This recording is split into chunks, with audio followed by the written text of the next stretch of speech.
So we previously spoke about expectation and the way that influences your outcomes, but today we're going to go on with something a little bit different. So today I want to talk about another factor that's associated to improving your resilience, okay, and increasing your tolerance to take on adversity and discomfort.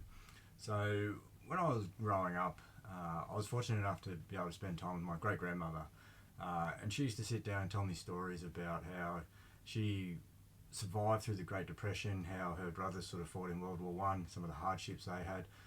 But she used to talk about her father a little bit. So her father was a lumberjack, or used to go and cut down trees.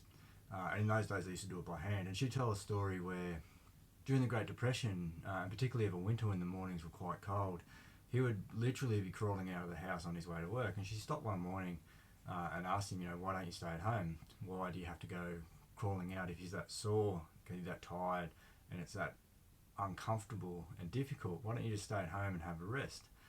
And he sort of looked at her and said that, if we want to put food on the table, if we want to be able to have the necessities to live, then he had to go to work and cut down the trees. And then he explained to her that by the time he got to work, sat in front of the fire for a little bit, he'd warm up, and then he could go to work and cut down trees.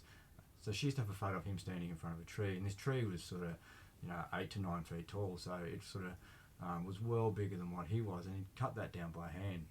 And as a young bloke, it used to amaze me the fact that someone would be able to achieve something like that. I don't know the time period he did it, but listening to that story, it gave me the ability to sort of look at, okay, well, when things are difficult, okay, it's going to be uncomfortable, but sometimes you just have to get through it to be able to provide for your family, or to achieve your outcome, or to be able to succeed. So listening to her tell me these stories gave me a really good understanding of just what you can tolerate, okay, what you'll be able to achieve, and then the fact that sometimes you just have to make it happen. You don't really have a choice, it just has to be done. And then as I've moved into my military career, I've learned what a response looks like there. So one evening we were conducting an activity, and I was responsible for quite a significant piece of that activity, and I was having a few issues with it, and I wasn't too sure whether I was going to be able to complete the task or not.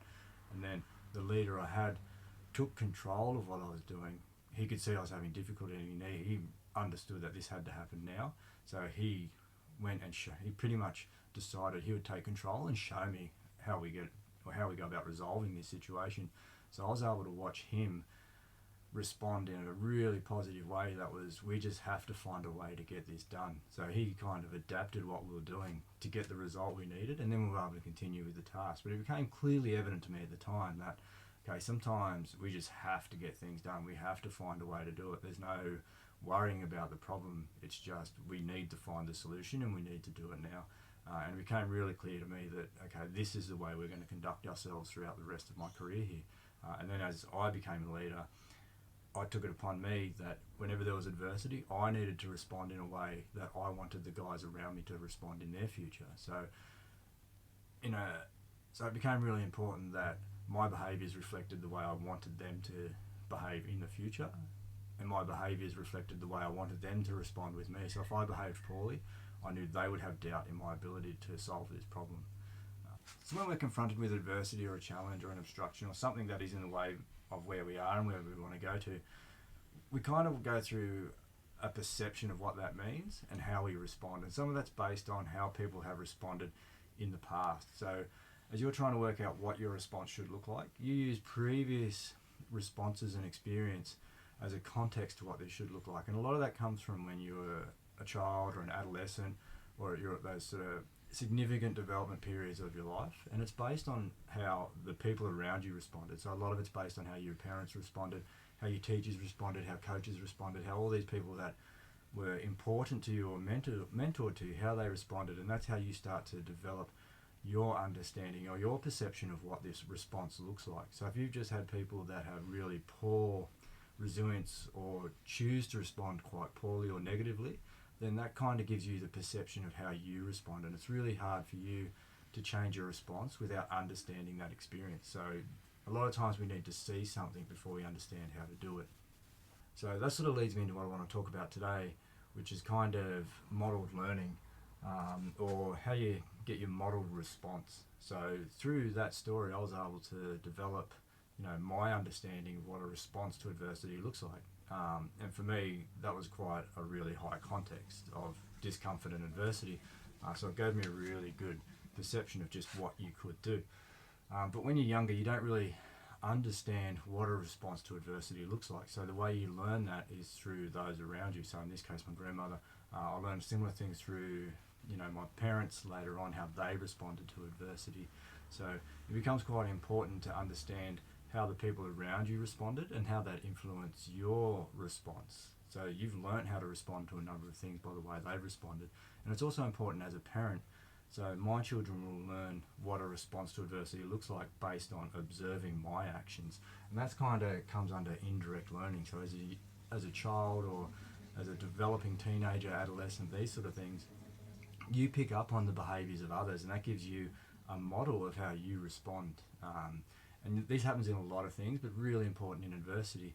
And it also comes through a lot of your circle of influence. So as you're going through and you sort of become a leader, or you're moving into a position where you're involved, or you move into a position where you're responsible to look after others, you try and use the context of previous leaders to understand how you need to respond. So if you've seen good and you've seen bad, you understand what is better or the way that an appropriate response looks like, but you have an understanding of how you should respond based on the people that you've worked under previous, or your previous leaders, or those of influence, and how they've responded. So a lot of times the way you respond isn't necessarily your level of resilience or your capacity to take on adversity. It's more of what you've learned through seeing others and how they respond. So a really easy way to go about improving some of this is to understand who the significant people were in your life, how they responded, and then understand how you've learned from that response and some of the areas where you might be able to improve your response and change it.